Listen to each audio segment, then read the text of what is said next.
মা ও শিশু স্বাস্থ্য সেবা কেন্দ্র থেকে এই যে ভ্যান চালক ভাই, ইনি 3 থেকে 4 জন রোগী নিয়ে আসছেন। হ্যাঁ, আপনি ফিরে যাচ্ছেন কেন? কোনো সময় ফিরাই আসলে দেখা যায় যে ওই ঘর খোলা থাকে না, এরকম রোগী নিয়ে আবার ফিরে চলে যায়।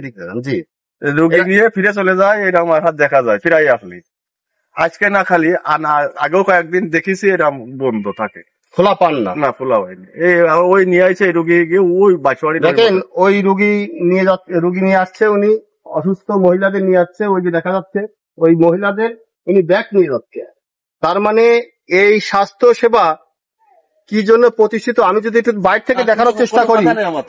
শিশু স্বাস্থ্য কেন্দ্রের এখন 10টা বাজে। 10টার সময় দেখেন তালাবদ্ধ করা। অনেক রোগী দেখলেন এখান থেকে ব্যাগ যাচ্ছে, এসে দূর দূরান্ত থেকে এসে এভাবে হয়রানি হচ্ছে। দেখতে পাচ্ছেন যে আশেপাশের পরিবেশটা যদি একটু দেখানোর চেষ্টা করি, আপনারা আমাদের ধারণা নাই।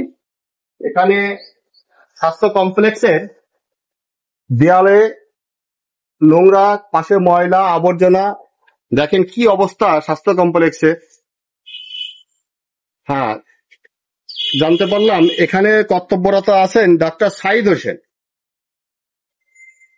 সাইদ হোসেন ডাক্তার এখানে আছেন। উনি সপ্তাহে একদিন আসে না, এমন পরিস্থিতি।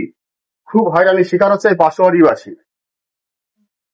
ঊর্ধ্বতন কর্তৃপক্ষের দৃষ্টি কামনা করছি এই সাধারণ জনগণের হয়রানি থেকে যাতে মুক্ত হয় এর একটা ব্যবস্থা নিতে। সাইনবোর্ডটা দেখেন, এখানে যে সাইনবোর্ডটা দেওয়া আছে, সাইনবোর্ডটার পরিবেশ দেখেন, ঠিক বোঝা যাচ্ছে না